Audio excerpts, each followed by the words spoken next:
clear of the closing doors, please. Welcome to Subway Sports Talk. My name is Peter Kennedy, and I am your host. Thank you so much, as always, for tuning into SST on Apple Podcasts app, Spotify, and on YouTube. Joining me today, he's back. Welcome back, Kyle Anderson. Kyle Anderson's back. It's been a minute since you've been on Subway Sports Talk, but I'm so happy to be talking to you. Kyle, what's up, brother? Nothing much, man. I'm so glad to be back, man. I've been itching to get back on the podcast, and I know I've been telling you, like, every time I listen to a podcast, how, dude, I'm telling you, I'm gonna jump on. I'm gonna jump on, and that was probably now close to a year, maybe a year and a half. So people will say like, "Oh, yo, it's been a minute." Like it's been like 3-4 minutes. Like, yeah. But I'm back. I'm really excited, man. Jump on, and happy you could have me, man. It's been a few minutes for sure. And for anyone listening out there who's like, who's this guy who's back? Maybe we got some new listeners who haven't heard Kyle Anderson. Kyle Anderson, can I say former NBA Outsiders member, because the NBA Outsiders have disbanded perhaps, but you've lived through transformations and you're still out here on Subway Sports Talk. And that doesn't mean that we don't love Duffy, Frank, and whatnot, but KJ's still here. Still talking football and basketball occasionally, so don't sleep on that. But we're here to talk football, obviously. It's week 1, and we could actually say it's week 1 now. We don't have to be like, oh, we're a week away from the season. It's week 1. This episode's coming out on Wednesday. Opening night is Thursday. We're going to talk Giants, Jets. Kyle's going to give us some of his big thoughts on a team or two from the AFC and NFC. And, Kyle, I do want to apologize. I wish I had you on for episode 2 weeks ago for our quarterback rankings, as I know that's near and dear to the heart. Yeah, man. Me and quarterbacks, dude, especially, now I'm not coaching this year. I don't know if I told you that, Petey. So I'm not coaching football this year. But I'm watching my brothers play, and my brother Derek is playing. So I'm able to still watch some film, can still stay sharp. And now at least I just have a lot more time to actually watch football games on Sundays now and Thursdays, whatever. So I'm looking forward to all the time I'm going to have. And I'm hope I can, give you some better insight. You know what I mean? Yeah, dude, that is really the best thing. And people don't realize, right? Because you were a legitimate varsity offensive coordinator. That ain't just a show up at 2:30, let's do practice and I'll go home and be chilling. That's not the role, right? You're a varsity OC. You are plotting and scheming and meeting, and practice is long. You're meeting with coaches, meeting with players. That's a real undertaking, right? So when you get to now get that free time back, enjoy your brother's seasons. I heard they've been crushing it. It's huge. Before you've been on the pod, I think my boy Rocco Del Puri, my guy, head coach of Monsignor Farrell, during the COVID year did this podcast. And it was a great season for us. It was a great season to have him on. Yes. And then the next season, he's like, bro, there's no chance. I could never do that during a season because I'm just too in it for football on high school level. So happy to have you. I'm sure dude, your squad's missing you. I totally get it. It's a good thing. It's a good thing for everybody, or at least for me, selfishly. So Kyle, let me ask you this question, because all this offseason, people start talking about the big storylines about the guys who changed, new faces, new places, Aaron Rodgers, the Jets, and which teams are the juggernauts of each division, each league, and et cetera. Is there something that when you think about 2023 as we're days away, moments away from kickoff, is there anything that's kind of jumping out to you as kind of the overarching thing that you're looking out at when we talk about 2023 football from a big picture perspective, if you will? As much as there are teams that are at the top that you're like, all right, there's a lot of contenders that are legit Super Bowl contenders. The gap between the Super Bowl contenders and the next tier is not a big gap. It's not as a big of a gap that people think, in my opinion. When you think about the Chiefs, the Bengals, the Eagles, the 49ers, that's, I guess, off the top of my head, those first 4, I think that next tier is not far at all. And I think it's going to be so competitive this year that anybody, realistically, I think it's going to be anybody can get beat kind of any week, and especially in the AFC more specifically, because it's every team has a good quarterback, every team can score. Now it's just based on all right, hey, can we get stops here and there? But for the most part, almost every team has like pretty good pass rush. Everyone has a comparable secondary where everyone is like, all right, hey, we can get a turnover, and then boom, there's a momentum. They can totally switch. So I think everything right now is just leaning towards like each week and each game is going to be very entertaining and it's going to be very competitive. I think that's a great way to put it, because for all the past couple of years of expecting Mahomes in the Final Four and well, I couldn't say expecting Burrow for multiple years, but expecting Burrow and Allen to kind of be in the mix the past 2 years, like those teams are still there, but that does not mean it's as given that they will be the ones in that final battle heading to the Super Bowl, because the AFC North, for example, by itself is elite. Just those 4 teams alone, right? Like all 4 of those teams in the AFC North believe they are playoff teams. All 4 of those teams in the AFC East believe that they're playoff teams. And you can say that about a bunch of divisions. You could even say that about the NFC East. At least 3 teams think they're playoff teams. And I think the Commanders might think the same thing as well, even if they're a little crazy for that thought. But they might think that because of where they were at last year and what that defense can do. So I agree. And that's why it's so exciting to get into this week 1 and start talking about legitimate matchups and all that stuff, because we think we know, but as football fans, we get humbled frequently and we find out real fast who are the contenders and pretenders. And then it flips again about week 8, right? Like we think we're sitting here week 6, me and Kyle Anderson on Subway Sports Talk, like, damn, man, the Bengals really fell off this year. They're not looking good. Like their O-line's banged up. They're going to stink for the rest of the year. And then all of a sudden they rip 6 wins in the final like couple weeks. Like it happens every year. So we got to be ready for it, and we are, because it's exciting every single time. But let's talk about the Giants and Jets first, then we're getting some other stuff. And Kyle, just for the people out there, you are a Giants guy, Giants fan. That's correct, right? That is correct. Yeah. Okay. You paused there for a second, and you made me nervous. That's correct. Giants fan, and I just need to know, because every Giant fan you talk to at this point, it comes from a different level. Where are you coming from right now, Kyle? You coming from an optimistic view? You coming from the pessimist? You think they can repeat the magic of last year? Where do you think the Giants are at entering 2023? Honestly, I think I'm pretty optimistic. As much as, we have the Cowboys and Eagles kind of competing at the top of the division, I think that the Giants have a legitimate shot just because they've improved their weapons offensively. I thought their defense kept them in a lot of games, and obviously their running game was pretty strong. But picking up Waller is, I know it's like maybe one piece, and picking up potentially having Jalen Hyatt come along towards the probably like middle of the year, in my opinion, I think it's going to make a huge difference just for those games where, all right, hey, the defense isn't really playing as well as they should. All right, hey, can we keep up with them in points? Now, don't get me wrong, talent-wise and just like offensive power, they're not at the level that I think that everyone else is in the division, or even some of the other teams like, say, the 49ers or even maybe the Vikings with, some of their pickups.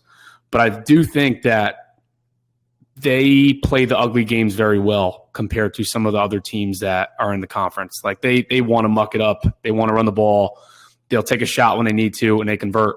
So I think that's what's in their favor. If the game is a shootout, though, I don't think that's the kind of game that they want to play or the game that they can win. So, and that's really the big question too, right? Of where they're trying to get better and where we need to see Daniel Jones get better at some point. Because at some point, he's got to start putting up some stats and throwing some touchdown passes. I mean, only 15 last year. Yes, he ran some more in. Do you see, and I don't need you to give me a super specific number on Daniel Jones here, but do you see this being a more high-octane season for DJ? Do you think they finally put enough pieces around him that even if they can't, shoot out with the top-tier offenses, that they can consistently throw, 2 touchdowns in a game? Because that's still foreign to one Daniel Jones. Listen, man, I think with having another crack at it with the same head coach running the same plays, I think Dabo's probably going to open up his playbook just because it's another year with Daniel Jones, and he's going to be more comfortable calling certain plays in certain situations that maybe last year he wasn't comfortable with or confident in, with Daniel Jones. Now that I think he's seen his ability, I think he's going to open up. And the good thing is they have the weapons to do it. Acquiring Waller, Waller is a huge acquisition for them. And I think it's going to give Daniel Jones a lot of confidence, and also someone that maybe if he does check the ball down and maybe doesn't drive the ball down the field, this is someone that can also catch the ball and run for, 10, 15 yards and get another first down. Yeah, and they desperately need that, right? Like Hodgins was a nice story last year. It was so nice to have somebody who was a big-bodied receiver who was pretty consistent for the time being, down that stretch at least. But now, like, Waller is just that times 10. Like, he's way better. And now they're talking about the possibilities of the Giants going for a Mike Evans. I mean, you could argue that the closest thing to Mike Evans in the league is Darren Waller, right? He's much more like Mike Evans than he is, Rob Gronkowski or, a traditional Freiermuth or whatever you want to go with tight ends. Like Waller's a receiver. He's huge. He's fast and he's awesome. And God forbid he's healthy. You can see in that preseason game, the connection that DJ and Waller had. Like that alone makes Hodgins real. It makes Wandell real if he's back. It makes Jalen Hyatt's deep threat that much more of a possibility. So I'm one of the biggest critics of, the Giants' inability to push the ball, right, and put up points quickly because they've struggled to do it. Even last year when the offense was better, they just weren't doing it consistently, right? They weren't scoring a lot of touchdowns frequently, and especially not in the air. With this setup and with Jalen Hyatt and with us seeing rookie receivers make a serious impact every year, every year there seems to be 4 to 7 rookie receivers who are like legitimate pieces of their core. This group went from like the 30th ranked receiver group to maybe like the 18th to 20th, right? Like, is that a crazy jump? For them, it is. In reality, it's probably not huge, but for them to go from like one of the worst groups in the league to a group with serious upside, it has to show up now in the box score. And I don't want to hear, like they're winning when it matters and Daboll's pulling all the strings. Like I still need to see DJ do more on a consistent basis for us to believe in this team. Because now we got a sniff, did the Giants fans. We know what it's like to win a playoff game. If they're sneaking into the playoffs every year, if they're still struggling to put up 21 points a game, I think there's going to be a point where we say, man, I don't know if we did the right thing with DJ. Not going to say that yet, but I'm going to think about it, Kyle. I don't know if you're in the same boat. No, definitely. The fact that, we paid Daniel Jones this much money, and obviously, yes, it'll probably make more sense once this TV deal is done and everything. We've kind of got a quarterback for right now. But if we can't put up, 25 points a game in this with this contract at quarterback, every fan has every right to question why we signed him and why we shouldn't be looking for the next quarterback.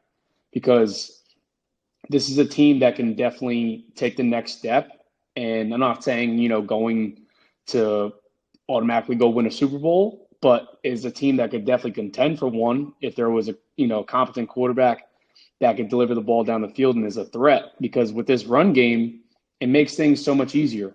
So he really needs to take that next step, and I think that's what every Giants fan should be looking for this year. And when you see a guy like Hyatt, I do want to talk about him. This is fantasy draft season right now. Everyone's in their fantasy drafts. I may or may not have had 2 this evening as we're recording here. But Hyatt's one of those guys. He's going late in drafts. He's got crazy upside. He is legit. But what is the realistic goals for him in year one? Is it to have moments, or do you think he could in year one step in and be, a 60 to 80 reception guy with a couple touchdowns and tons of big plays? I think it's going to be more moments just because it seemed like he was just a little raw as far as like he's a straight line, runs like a deer, but is still kind of figuring out like it's just a different speed. One, even though he's probably one of the fastest guys in the league, but I guess to process and run at the same time with a new playbook right now, he probably doesn't look great. But I think midway through the season or a quarter way through the season, I think he's going to get more comfortable, and I think he will get, some opportunities to make some big plays for them. I think it's just going to grow with, the amount of confidence that they have with what they see in practice. But at the same time, they need a guy like that out there because there really isn't a vertical threat that's in the wide receiver position that is at his stature that can go up and get a 50-50 ball. Slayton, as good as he is, there are days where you don't see him on the field. So it is good to have another guy like him that can go up and get a deep ball and can kind of take some pressure off of Slayton so he can run some of those intermediate routes that would be more open as opposed to kind of relying on him to run both intermediate and deep routes. That just really isn't his game. Yeah, and sometimes you're right. It does take rookie receivers a little bit. Even if they have like a moment in week 1 or week 2, they could have a lull, right? But there is that stretch of like week 10 through week 18 where all of a sudden you're seeing rookie receivers come out of the woodworks, just putting up big, big games. And he's going to need to do that to keep them in a place of where they need to be from a passing perspective. From the rest of the offensive point, and we'll flip over to the defense in a second here, the offensive line was like such a huge talking point for them for years and years and years. And last year they finally got some competent play. And now some people are expecting some above competent play, perhaps out of this Giants offensive line. Do you think we can turn that page, Kyle, on where the Giants have been for the past 10 years of not being able to block us whole to now where they might not just be able to run the ball successfully, but protect Daniel Jones, give him some time? I'm really hoping so, dude, because that's going to be the difference between, say a year like last year where, all right, we have Barkley that was, running out of his mind and, Daniel Jones did have a little bit more time than he did in years past compared to, from a couple of years ago where if you took a drop back as a quarterback, you had 2 seconds and, make a decision and get the hell out of the way because you're going to get sacked. So it's definitely it was nice to see them take kind of some shots with the offensive line in the offseason and kind of put some new pieces in to get some competition going. Because we all know that even though we do have, Barkley and he ran very well, Saquon and everything, there were some times where, he just did Saquon stuff that just made a play out of nothing. And it's not always easy for him. So I think, when you think about just in the division alone, we couldn't run the ball at all against the Eagles. That was like, I almost felt bad for Daniel Jones because it got so ugly. So when you're thinking about teams within the division like that have a front seven that can rush the passer like that, yeah, you have to improve it every year because there's always going to be, kind of just a reload with the Eagles and the Cowboys as far as getting to the passer. Yeah, and we often talk about how the AFC is a level above the NFC from like a holistic standpoint. They have more great teams in the AFC than the NFC.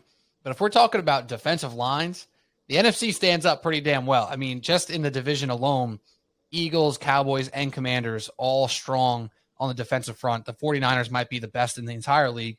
And like the Giants are going into those battles consistently, especially with the NFC East. And you're right. Like there's going to come a point where we start saying Saquon is doing everything he damn could.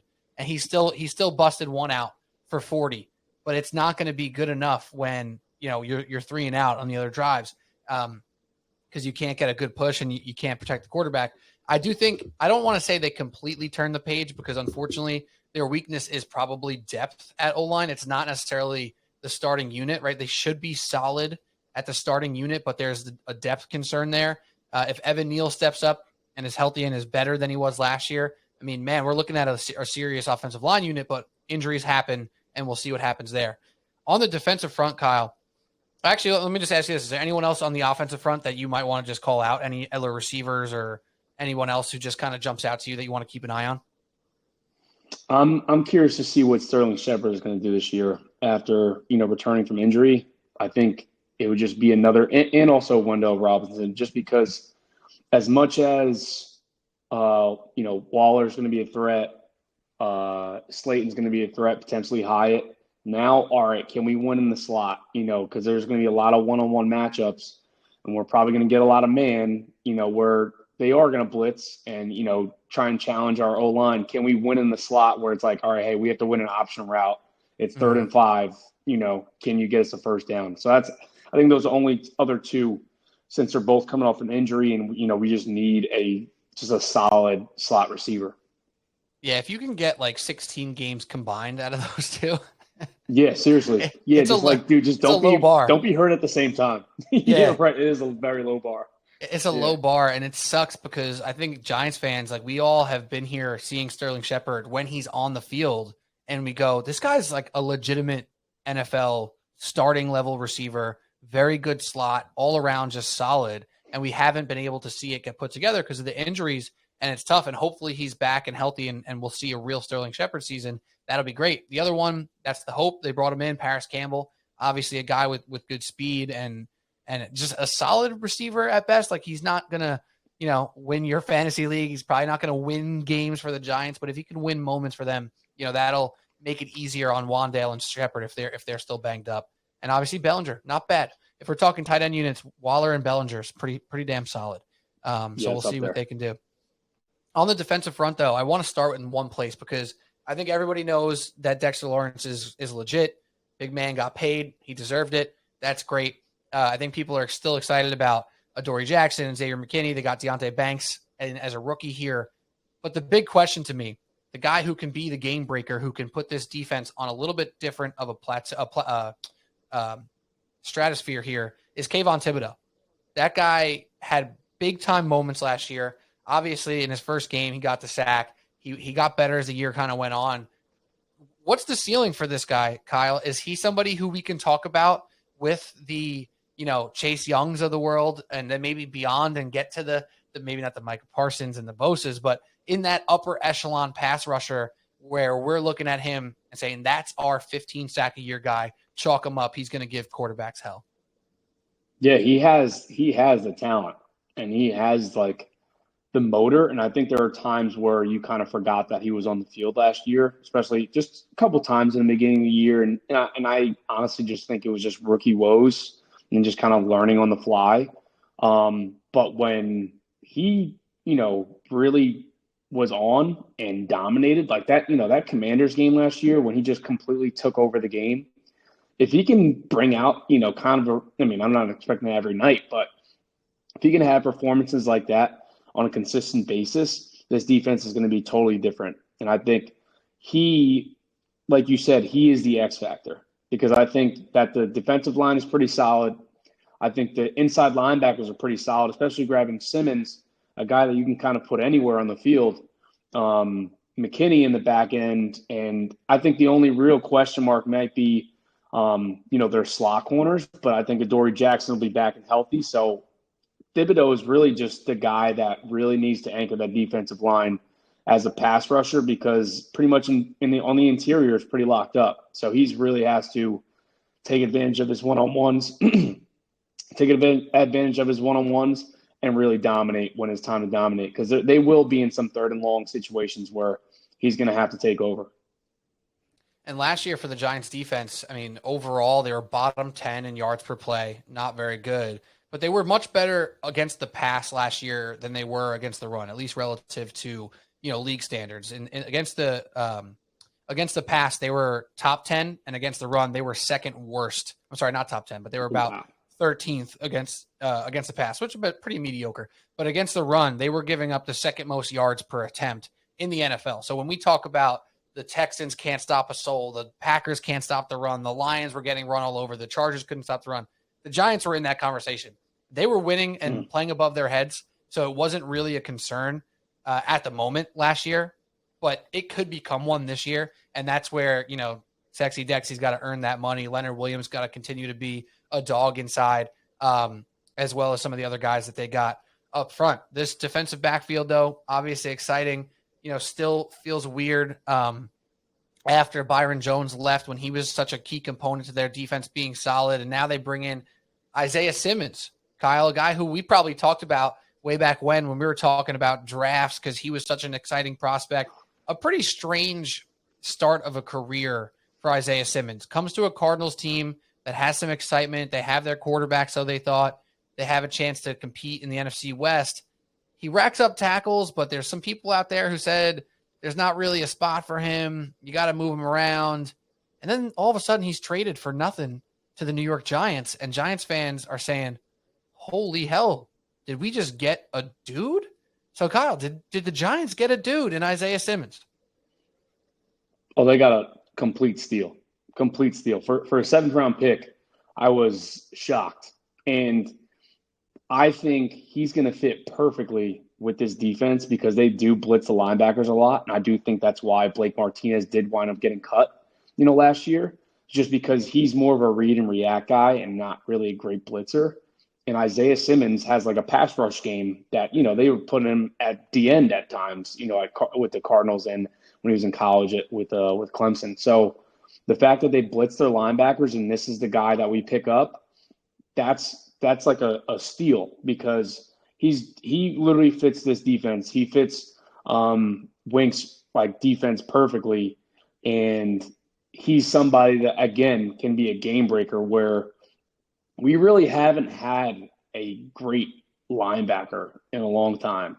And how many times do we beg the Giants to draft linebackers? And I know they live and die by up front and, anchoring that defensive line, but it would be great to just have a great linebacker that could clean up, all that mess after it gets out, which, before Blake Martinez got hurt and before we got this new staff, I felt he was that guy.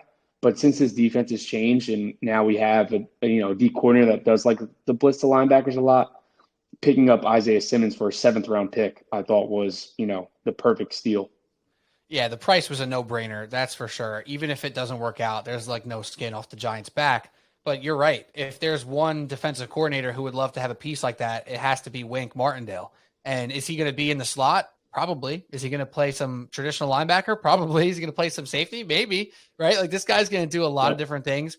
Going to be one of those guys as a fan you're going to have to get used to finding on the field the first couple weeks, right? Because he's going to be all over the place. And it's going to be exciting. I think that this is a fit. I think if you asked me about Isaiah Simmons before he was traded, I would have put up this weird shrug where I said, I know how talented he is, but I've never seen it, right? It's not like I'm tapped into Cardinals defensive possessions over and over again, but we haven't seen a ton of splash. We haven't seen game wrecker stuff, but you get glimpses every once in a while. So I would have been feeling weird, but at this price, it's literally a no-brainer. And there's a chance now for him to become who we thought he was when he was drafted because he was such a highly touted prospect. All right, to close out with the Giants here. Obviously, the division is such a big part of this whole thing here, Kyle, and it's probably the best division in the NFC is the NFC East. It's a tough schedule. The Giants had an easier schedule last year. So now with the Eagles and Cowboys, do you think the division's out of the question, right? I agree. No, yeah, it's out of the question. I think they're fighting for a wild card position, no doubt. And with that being said, I believe the Cowboys and Eagles are both better than the Giants. Is that something that you could agree with? I agree. So that being said again, yep. Yeah. How do you see them competing though? So right. Eagles are going to have a better record. Cowboys are going to have a better record according to most people and what we both believe as well. But how do they compete week in, week out with them? When they go to Philly, they go to them twice towards the end of the season. Obviously Dallas week 1, I forget when they play in week 2. I think it's 13 or the second time, week 13 or something like that. Do they compete with these guys? Even if they're not going to compete from a record standpoint, head to head, do you think there's a better chance for them to look like they're on the same field as the Cowboys and Eagles this year versus last year? I think so. Just because, again, like we talked about, they did go out and get some more offensive linemen. That was kind of just their Achilles heel when it came to playing the Eagles and the Cowboys. I do think that offensively, they can compete with the teams that, those two teams that can score a little bit more than the Giants are typically, ready to go head to head with. Don't get me wrong. It's going to be a challenge. It's going to be tough, but I think that's the good thing about the NFC East is that you're always bound to get a couple upsets. Like the games that you think are a lock usually are not. So I think that's something that's in their favor. Like the fact that the Giants have the Cowboys at home for their first game, Sunday night against the Cowboys, which typically they don't get. They're typically on the road against Cowboys opening the season. So to get that game at home, Sunday Night Football, that's going to be huge for them. And I think they should take advantage, of the atmosphere. I would definitely, if I was a bettor, and I'd sprinkle a little bit, but I'm not too successful. However, but if I was to bet, I would definitely take the Giants this weekend just because of the atmosphere. It's 9/11 the next day, which I think, just New York in general always gets up for. So I think that could play a little part in it. But I think just having a home opener, primetime home opener, I think will go a long way for the Giants. And they are plus 3.5 on that home opener Sunday Night Football. And we got used to seeing them on Sunday Night Football like every year in the opening week. And it kind of sucked because we weren't very good. So every year, you still get your hopes up every season. And then you're like, all right, we got the Cowboys on opening night. We got the Packers on opening night. Like, oh, great. Like a team that we cannot hang with. And we think we can, but we can't. We're going to find out real quick. This year should be different. The only problem, Kyle, Dak Prescott hasn't lost to the Giants in like 9 games. It's like he's been when Dak's starting. Like of all people, it's like just of all people. Like, how can we not beat Dak? Like, I also, that just made me immediately. Do you remember that game? This is maybe 2 years ago or 3 years ago.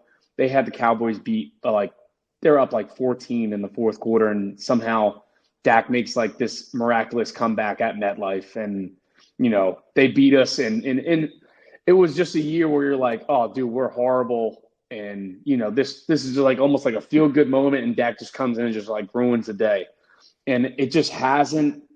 They haven't had Dak's number, which is like difficult to kind of wrap my head around, just because of the amount of opportunities that Dak gives defenses in games, and we just cannot capitalize. And I'm hoping that this is the year. Trust me, I'm hoping this is the year. Yeah. And we're catching Dak with a new, with Mike McCarthy behind him, the first game of the year. So hopefully this is the one we steal. But yeah, I don't know what that deal is, man. Yeah, it's tough, man. I mean, the Eagles just demoralized us in the playoffs last year. The Cowboys basically did their own version of that throughout the season. And yeah, it's going to be tough facing them every year because their strengths are specific. Like, they're going to get after your ass on the pass rush, and they got DBs who are ready to pick balls off, right? Like, it's a good combo for them. Yeah, everyone makes fun of Trayvon Diggs for giving up the most yards in the league. He also has 17 picks in his first 3 years, right? So it is a give and take, but a lot of times they take whatever the hell they want, and that's what they do. And that's why I like the Cowboys to win the NFC East actually this year. That's a different conversation. But what is a part of this conversation, Kyle, do the Giants make the playoffs this year? I don't even need you to predict over under 7.5 or whatever the hell their number is right now. You think the Giants are a playoff team this year or not?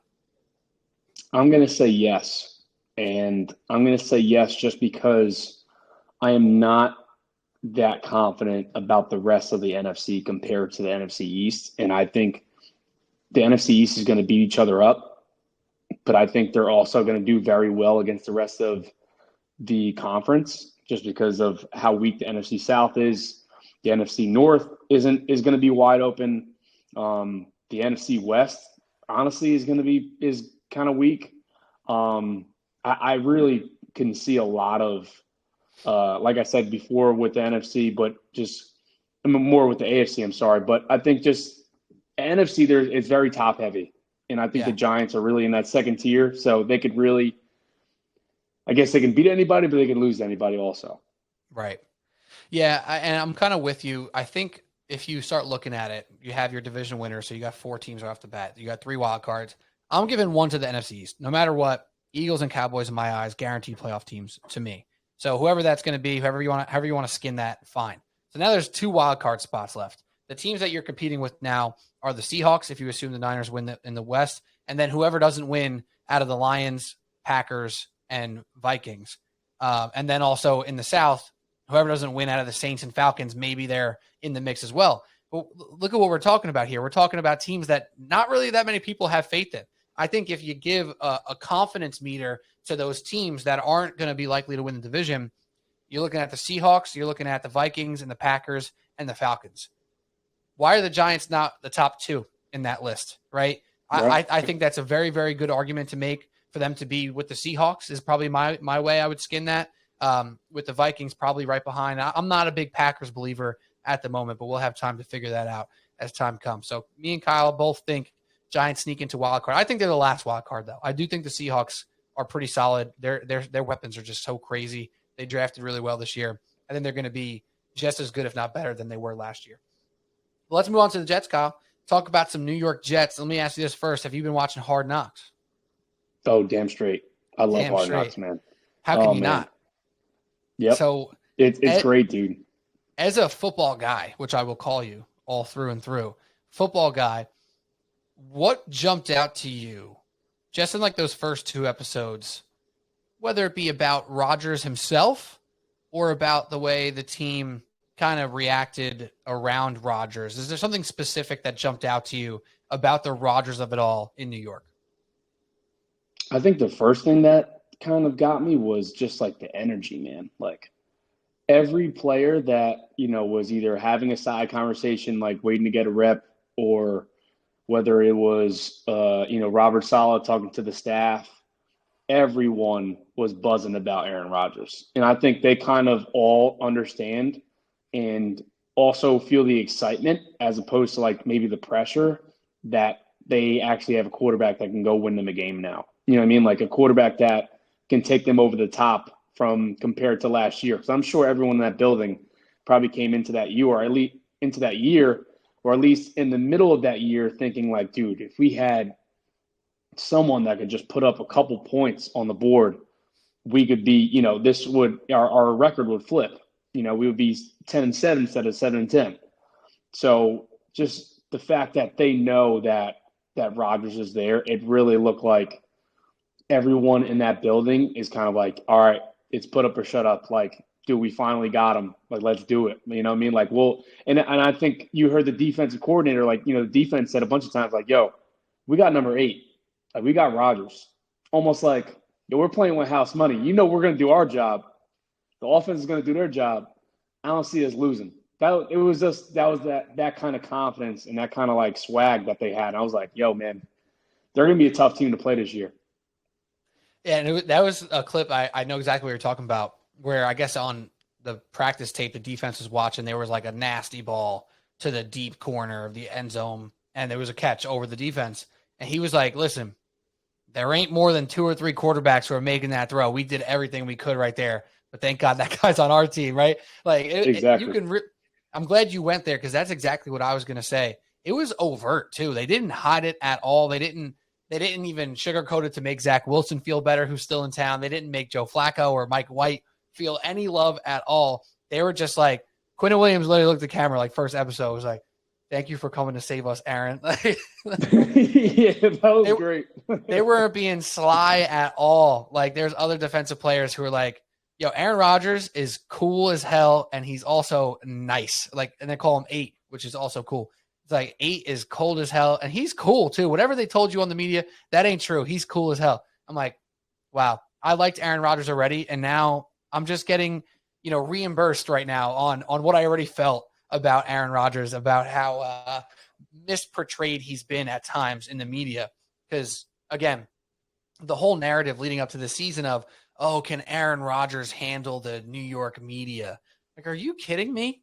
Aaron Rodgers is the number 1 guy in the NFL who doesn't give a damn about the media, right? Like, you can think he's getting flustered. Never once have we seen his game actually fall down because he's been getting criticized. If you want to say last year, go ahead and say it. He also had a hurt thumb. He was just over Green Bay. He wasn't over the Green Bay and national media, right? So that thing was all baloney to me the entire time, and I'm happy to see he's kind of getting some good flowers here. And some would argue, as they listen to this, like, oh, he's such a loser. He's mad annoying. Like, get him at it. Like, there's probably people who completely disagree with us, but I think we're on the same page. No, yeah, definitely. Because just the way that he, like, kind of carried himself. And I don't know if you heard, like, recently he was saying, like, oh, yeah, man, I was talking to one of my friends recently, like, and it's just, like, feels like a dream. And I feel like I think he appreciates the love that he's getting from his teammates and just from like, I guess his appreciation. I feel like he didn't feel that he was maybe appreciated or respected. And I guess I'm just making this, assumption just on some of the comments and like it really seemed like he kind of just, like you said, it was just, just had enough, like needed to get out of there. And I think he's just breathing, kind of this energy and confidence into the team. And I am positive that he sees it as well. Like, he can see that, these guys are rallying around me and I've only been here, a couple months and I have this team now and you can see his confidence and kind of his energy. Like you said, it did seem like he was coming off even just some in his post-game comments, sending like cryptic messages about like, how the draft went and, what play calls should be made. You haven't heard anything about that. And I think it's just because he's around guys that he wants to be around and he's got his OC, which he's, is one of his, apparently one of his favorite coaches. So he's really confident. And I can tell like he's almost like falling in love in football again, which is obviously great to see with someone that's at his age. So let's talk about some of the people who he's going to be utilizing on the offensive side. It's almost a little bit of the opposite of the Giants, where the Giants don't necessarily know who's going to be catching the ball and running the ball after Saquon. The Jets have a good idea of who's going to be catching the ball and running the ball for them. It's going to be Garrett Wilson, Allen Lazard, Randall Cobb, Tyler Conklin, Breece Hall, Dalvin Cook. Like they got that pretty good over there. They know who's running routes and who's going to be a part of this offense, except for the offensive line, which is the question mark. Now, as a guy who's played quarterback and who's coached offense at a high varsity level, the offensive line to you, is this an overcomable? That's not a word. I don't know what word I'm going to say here, but you know what I'm trying to say. Is this something that Aaron Rodgers can help fix himself is my question. Do you think this is something that will continue to be a thorn in their side? Do you think A-Rod and Hackett, if you want to give him that, can actually hide some of their weaknesses up front? I'll tell you this. I think there are ways as a quarterback that you can kind of protect your offensive line. And I think they kind of shown that a little bit, or they did show that in their preseason game with the Giants, where they were getting some pressure, but they were getting the ball out quick with just certain reads that they were making and just kind of some of the leverage that the defense and the guys on the perimeter were giving them. Like if you saw like that one time they had like pressure and I think they probably had a run call. And I think Rodgers gives like an alert call and then throws just a quick laser to Wilson and he gets 12 yards. Like that is a nice, like just blanket for your offensive line where they don't have to do too much and it's just literally just snap the ball and get it out of your hands. The only problem with that is, in my opinion, is that they're not going to be able to go down the field now when, there's an opportunity. Let's say they try to get the ball out quick and now it's 3rd and 9. Can you protect for that long? Your play calls as an offensive coordinator do shrink a little bit, when the yardage gets a little bit longer. So I think that's one thing that I would be worried about as just an observer is just, okay, yes, you can probably run the ball and, you have the backs that can get you 3, 4, 5 a clip. But when it's, push comes to shove, can you make a play on 3rd and long because of your O-line play? And I'm not really confident about that. It's going to be the big question mark. Basically, the whole time that we're watching the Jets offense, if they're not cooking, and there seems to be a lot of times where Aaron Rodgers is throwing the ball away because that's something we know he'll do, right? He's not going to take sacks. He's not going to throw it up for grabs. He's going to throw a ball where his guy can catch it or no one's catching it. It's what he does. We've seen him do it for 15 years now. And it's going to be a big question mark the entire time. And it doesn't help that they're in a division with some elite defenses as well. I mean, the Patriots, Dolphins, and Bills have 3 top-tier level defenses. The Patriots were only remotely relevant last year because their defense was so good. The Dolphins have game breakers on defense, and the Bills, even with some question marks about where they were at last year at different times, they still netted out as a top 3 defense on DVOA, right? So that division is brutal. Their schedule is going to be really tough. So those questions will continue to be asked until we have answers for better or worse for the New York Jets. And now let me just ask you about Garrett Wilson real quick. We'll talk about the defense and move on. Garrett Wilson, to me, you look at what they had last year in Green Bay. People really like Christian Watson. People like Romeo Doubs. People love their running backs.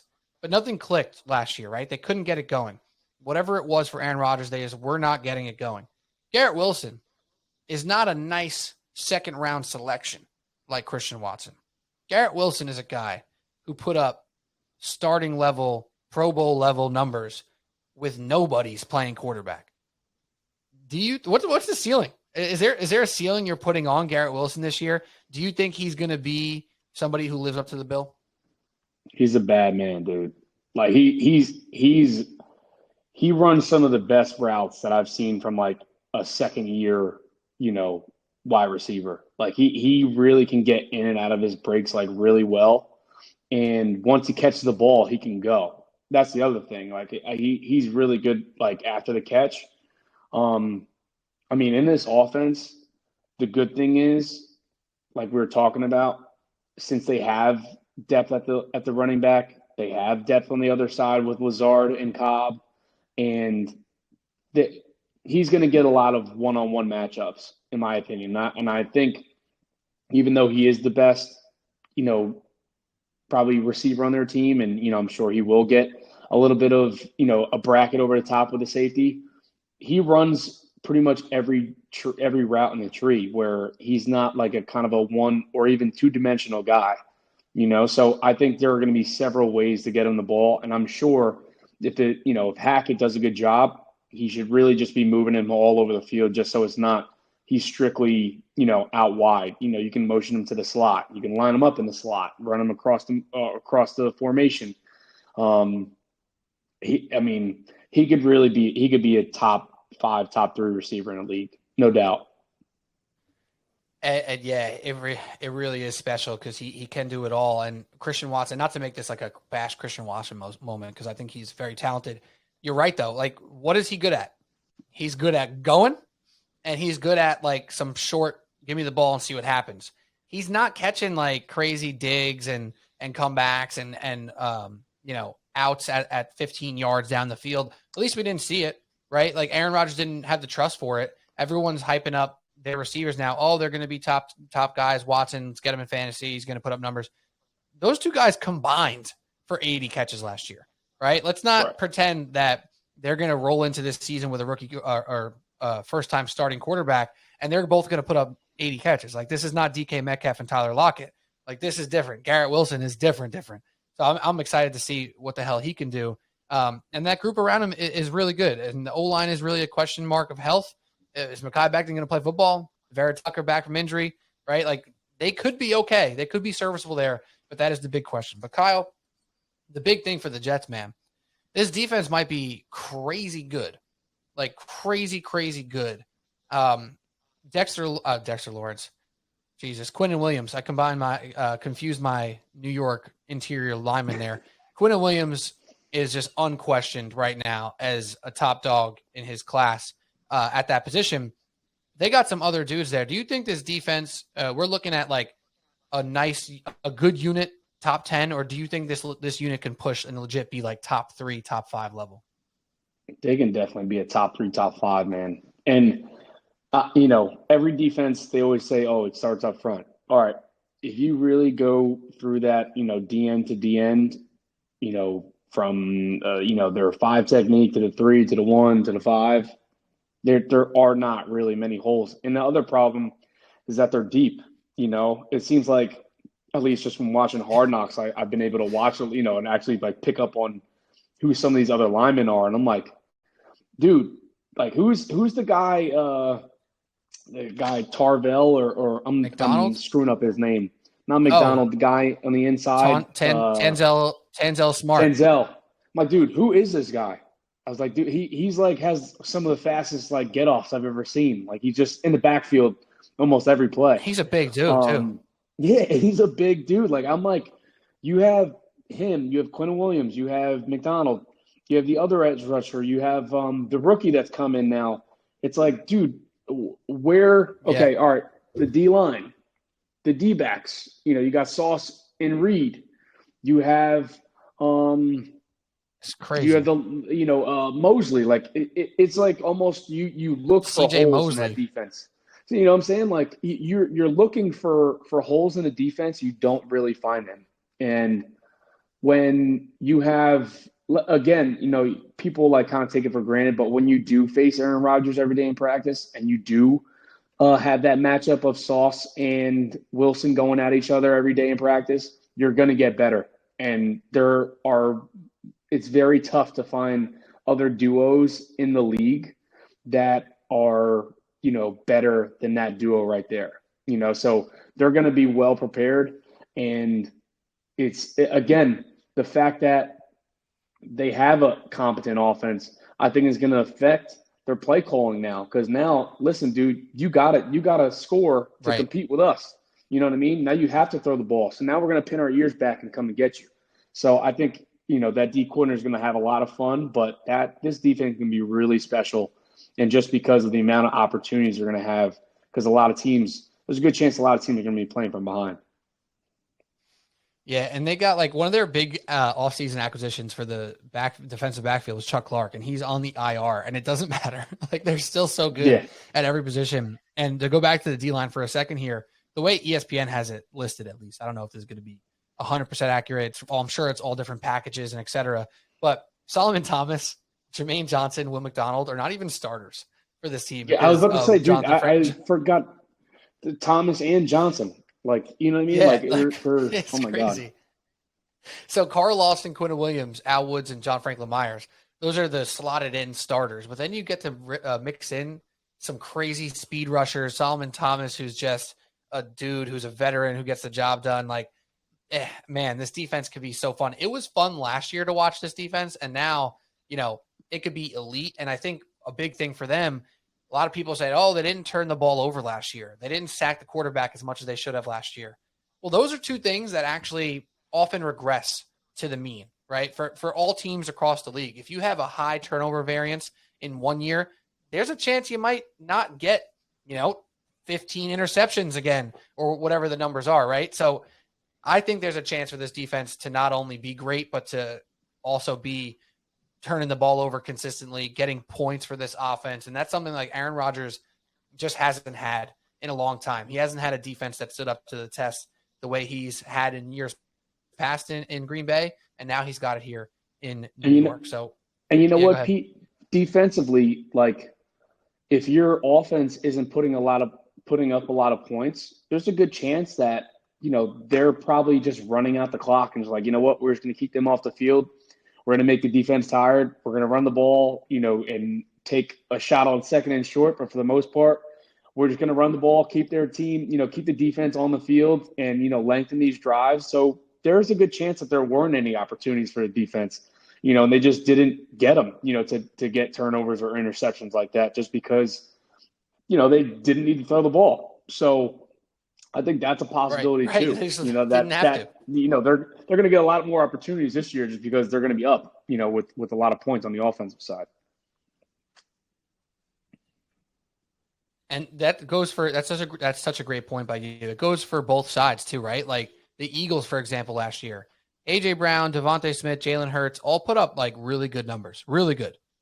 But there's a chance they put up better numbers than the team's worst this year, because they did not have to play a fourth quarter seriously like the entire season. So that look at Jalen Hurts' fourth quarter stats. They don't exist. He never had to throw the ball, right? So he could easily put up more touchdowns this year, more yards this year, and they could be worse. And that's something that's weird, but it's true. And similarly for the Jets, they can give up a few more touchdowns this year. They can give up a big gash play, but they might also be turning the ball over at a 20% higher clip, and their defense will be better, right? So that's a great call by you there, Kyle.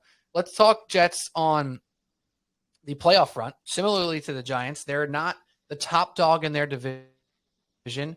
Some people think they have a chance, unlike the Giants, to win their division. And they got some teams also think that they're playoff teams. Between the Bills, the Dolphins, the Jets, and the Patriots. Do you think the Jets got what it takes, Kyle, to make a playoff push this year? And if so, how do you think they get in? Do they get the division or do they get a wild card? I don't think that. I think they're going to get a wild card. I don't think they're going to get the division just because. I think just Miami coming back and getting the same team back is going to be tough. And the Bills too. I think once the Bills get Von Miller back, that defense is going to be completely changed. It seems like everything is ironed out with Stephon Diggs, from the offseason. But I really think that they're going to beat each other up, and not that the Jets aren't going to go in and get a wild card or not make noise. I just don't think they're going to win the division. But with that said, this could also be a team that, might catch fire late and get hot at the right time.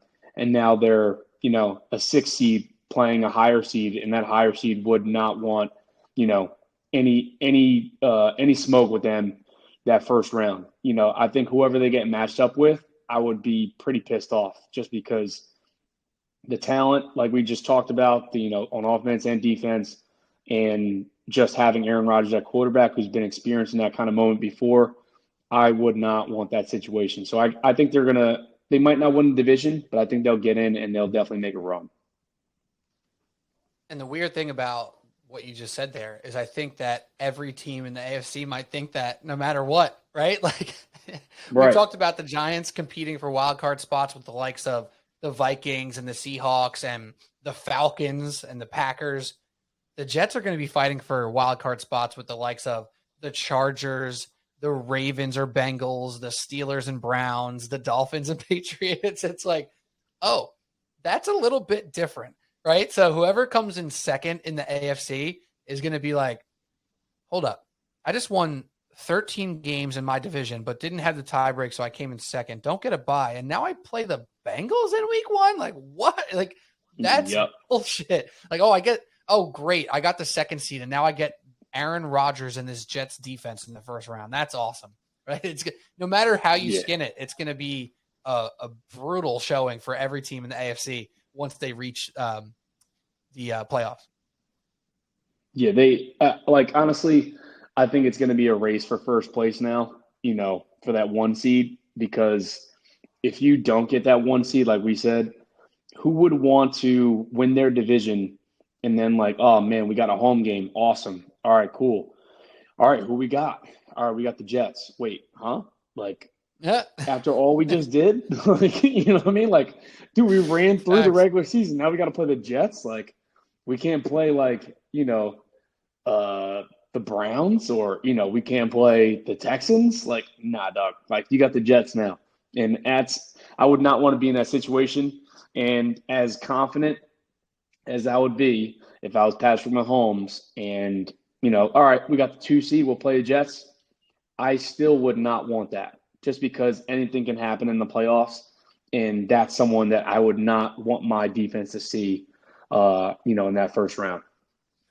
Yeah, no chance, bro, especially when it starts getting cold out. If they start running the ball, if Brees and Dalvin Cook are both kind of cooking a little bit, oh, my God, it's going to be tough to play them when it's cold out. That's for sure. And Aaron Rodgers has some experience in the cold as well. All right, well, that's some Giants and Jets talk, Kyle. We got to finish up with some final thoughts on some big things that maybe are interesting to you there. I've done so much. Here's my thing, too.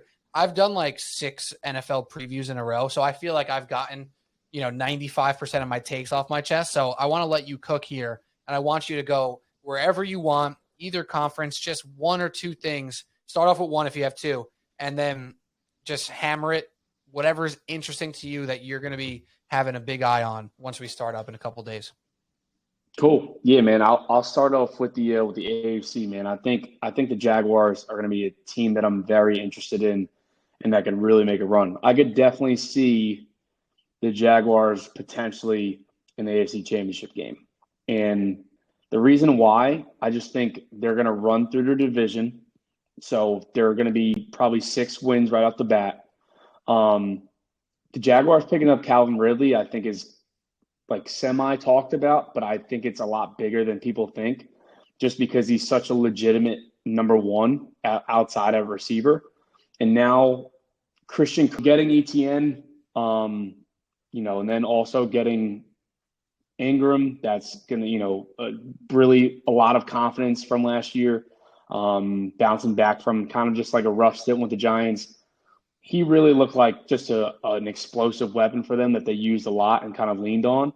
So having just that mix of offense and having that defense come back, that was pretty tough last year. They could definitely be in the AFC Championship game. After how they played the Chiefs last year as well, that they had a very good shot of beating them. Like, it wasn't like, they had a good first quarter and then they got kind of rolled. Like, they looked like they played pretty competitively against the Chiefs. And then my second team, I'll let you jump in there. My fault. All good. I got thoughts though, because I don't know if you heard, but I also am high on the Jaguars this year. So shout out us. Let's go. I'm with you that they're the best team in the division. A lot of people are really hyping up the Titans now again, making me a little bit nervous, not going to lie, because the prospects of Tannehill playing, even 14, 15 games puts them in a chance to compete for the division. I'm not going to deny that, but I agree with you. And the number one thing that I think people are kind of not realizing about this Jaguars team last year, if you look at like all the advanced statistics about pass rushing and getting after the quarterback, they were great. Their pressure rates, their knockdowns, their hurries, like all that stuff was top tier, top 5, top 10. Even some of them were like top 2 level stuff. But their sacks did not translate, right? So they were getting as much pressure as the Cowboys, as much pressure as the Eagles, and just getting like half the amount of sacks. If that regresses to the mean and they get a normal number of sacks, which last year they were like lower third, and you shouldn't be lower third when you're top 2 in the NFL for pressure rate. Like, that just, those things don't add up at all. So if the offense getting better with the more weapons, I love Calvin Ridley as well, and that defense can put some pressure on the quarterback, which they did in those big moments and down the stretch in the playoffs there, and made Patrick Mahomes, who was banged up in that game, made him run and made him boogie. Like, that was a serious Jaguars defense we were watching there towards the end of the season and in the playoffs. So those two things combined, I am with you. I took them on the over-under. I took them on the alternate over, and I hope I don't regret it. I hope we don't regret this take. So let me hear your NFC take. All right, man. The next one I have is the Bears, actually. I'm very interested in the Bears. And the reason why, I think we're getting a lot of chatter about the Lions. We're getting a lot of chatter about the Packers. And obviously the Vikings, who, won the division last year for the first time in a while. But I think the Bears are very sneaky just because they picked up DJ Moore. Obviously Justin Fields is back for another year. Darnell Mooney, who's going to be back, Khalil Herbert. Just offensively, I think they have a lot of potential. Cole Kmet, they have a lot of potential to really put up a lot more points than they have in the past. I think Justin Fields will probably develop more as a passer just because I think he knows that he can run now. So now it's just kind of developing a little bit more in the pocket. But I also think just defensively, they picked up a lot. Speaking of the Jaguars, I'm probably going to butcher his last name, but I do remember this dude being a stud for them was Yannick Ngakoue. Ngakoue. I'm saying Ngakoue. I'm about to say I said it with like a question mark. But and then picking up Tremaine Edmonds from the Bills, like those are two key pieces up front that they were kind of missing just because their D line was horrendous last year. They were desperate for some defensive help last year, and then they traded Roquan Smith on top of it. Yes, exactly. So that was rough. So picking up Tremaine Edmonds is huge for them. And I think that division is wide open, dude. Like, they have a lot of potential to kind of potentially sneak in that last wild card spot, if I'm being honest, just because the Packers, I wouldn't be confident in, just everything that went on after last year. Jordan Love, and I know they have the receiving core, but what can Jordan Love do when the game's on the line? I guess it's really just from lack of exposure on my end, so I'm kind of just like unsure. Can Kirk Cousins deliver a second year in a row? The Lions are going to be tough this year, but losing Jamal Williams and losing DeAndre Swift, like can they bounce back with Montgomery and Jahmyr Gibbs, like asking a lot out of a rookie running back. So those things considered. And also, after I didn't really consider this, but I don't know if you know, I don't think I told you this, but my boy, all right, my O-line coach, my O-line and D-line coach at Woodbridge is actually the assistant D-line coach for the Bears. Oh, let's go. And he's there now. Yeah, man. Coach Hines, my guy, Coach Justin Hines. He's been there this is his second year now, and he's killing it. But I think with the weapons that he has up front now, I think he can do his thing and kind of cook up a little bit for that defense.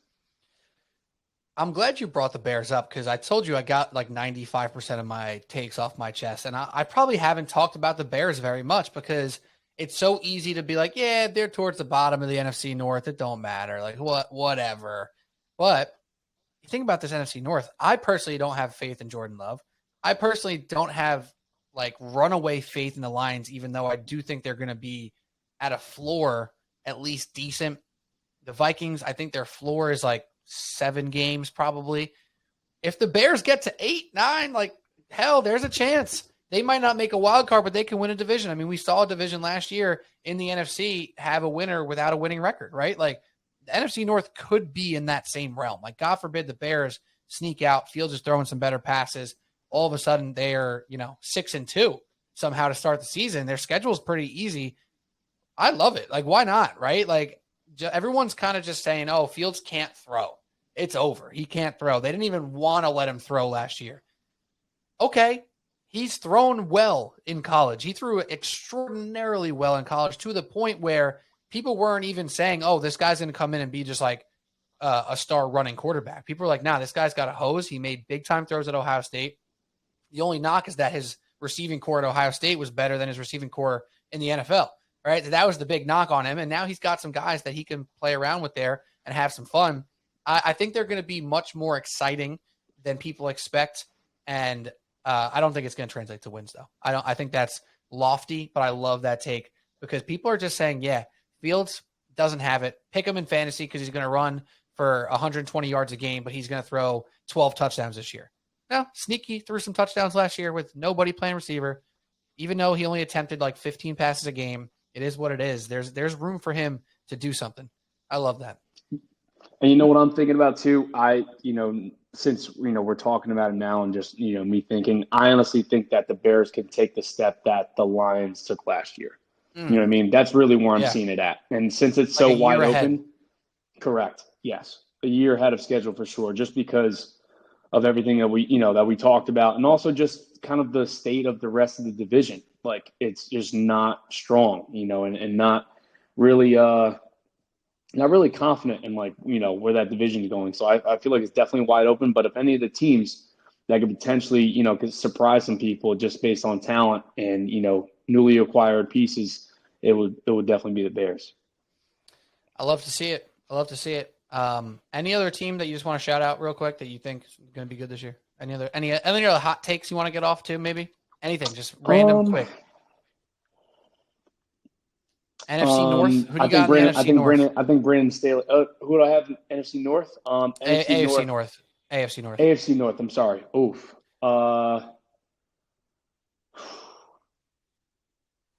I think I'm going to go with the Ravens. Man, we are way too aligned right now. We're way too aligned right now, bro. You too? Yeah, I'm with the Ravens too. And guess what? I've been with the Ravens every year. They don't let me down per se because I think there's been legit reason why they haven't put the icing on the cake yet. But this year feels good. I love what I'm seeing. Some people getting scared off because of some injuries in the defense. That ain't nothing they never dealt with before. That's what I'm saying. Every year they always have a D-back that's hurt, and somehow they always figure out a way. Defense. Yeah. Yep. 100%. Every year. And I'm ready to see Zay Flowers and Lamar and Odell and Mark Andrews go to work. Go to work. I'm excited exactly, dude. I'm excited to see Lamar get an opportunity to pass more because I think he hasn't been able to in the past, like where he's able to push the ball down the field and kind of hit some intermediate routes along with his running game. I think the offense in the past have kind of just been the foundation has been his running game. So I'm excited to see him kind of just sling it, man, and then use his legs, Yeah, absolutely. I mean, that's what he's probably wanted right, for the past couple of years, and he hasn't been able to because Demarcus Robinson was the best receiver on the team last year, and Devin Duvernay. Yep.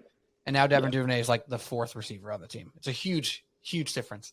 It's like the Giants. Yeah, it's like maybe they didn't go from 30th to 4th, but they went from 30th to 20th, and that's a huge jump for them. But yeah, you're about to say something about Brandon Staley? Oh no, I think Brandon Staley might get fired this year. Oh, he done. I think this is the year. Yeah. Oh, he gone. And I don't, I'm not one to come up after somebody's money or, positions or anything, but I just but like, if I had to. I feel like but if I had to say it on, on wax, my man, I just don't know if he's ever been fit for this job, especially after last year losing, 27-0 lead in the playoffs. I just think with the amount of weapons that they got this year in the draft and what they acquired like in the offseason, if they don't get it done this year, and just knowing that, Herbert is about to be up for a new contract, they want to get that done. And just like, you know what, we need to go in a different direction. You know what I mean? So yeah, no, this is it. I think the biggest thing for Brandon Staley's job is if Kellen Moore can put in work and make this offense look like they should have been looking for the past 2 years. You know what I mean? Oh yeah, definitely. This offense has just been not what it should have been, and it was still pretty good. And if Kellen Moore comes in and Herbert's looking like an MVP, Staley's going to get another year, maybe 3. You know what I mean? So no, he definitely will. But yeah, so we'll see, because it could go the other way very quickly as well. If they're still losing it on 4th downs for no reason, if they're still running completely conservative play calls on 1st and 2nd down, and then Staley's got to go. It's time. See you later. All right, Kyle, this was great. Little technical difficulty, but that's all good. Ain't nothing we've never dealt with before. But that's okay. That's a fact. But the takes were on point.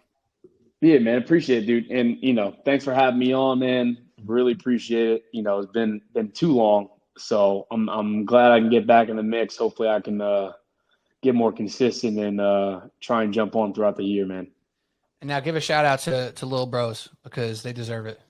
Oh yeah, man. Yeah, man. I'll keep you posted on the stat line, Pete. Last week they had a pretty good game. Unfortunately, they lost. They lost 46-36 at Summit. But Derek had a big day. Brian had the better day last week when they played Old Bridge in their opener. Brian had 2 touchdowns, like a fumble recovery for a touchdown for 60. 7 catches for 75, 4 tackles, 2 pass breakups. He had a big day. Derek had a touchdown, and then Derek this past weekend had like 315 in the air, 1 rushing touchdown, 2 passing touchdowns. Should have had 3. He had a like a kind of a wide open drop. But his brother dropped it. Yeah, right. Yeah, honestly, if he did drop it, trust me, I definitely would have said that. Like, yeah, Brian dropped it. I'm saying it. but for the people listening at home, Derek and Brian are twins, and they're both studs on Woodbridge, and they're killing it. Quarterback, receiver, DB. Yeah, man. Yep. They're juniors the Spice this year, Adams, so. The Spice Adams depth chart. But yeah, running back, yep. quarterback. Yeah, exactly. Every position, I could do it. Put me out there. Yeah, man. So they're doing well, dude. Yep. They got a big one. They got a big one this week on Friday against Linden. So Linden's undefeated, so they'll be back at home. So it'll be a big one, man. I'm looking forward to it. Friday night. So hell yeah. Tell them I say good luck, and to shout out my guy, since I'm wearing the shirt right now. Farrell football home opener. No doubt. Shout out Farrell, baby. That's right. We don't have to even hate, because we don't ever play each other. Woodbridge exactly. and Farrell. It's all supporting everybody. That's it. Maybe all love, man. Maybe a little 7-on-7, and maybe they run into each other here and there. But that's about it. No doubt. Yep. All right, Kyle. Thank you, bro. I will talk to you soon. NFL starts Thursday. It's freaking time. We made it to NFL season 2023. Week 1 is here.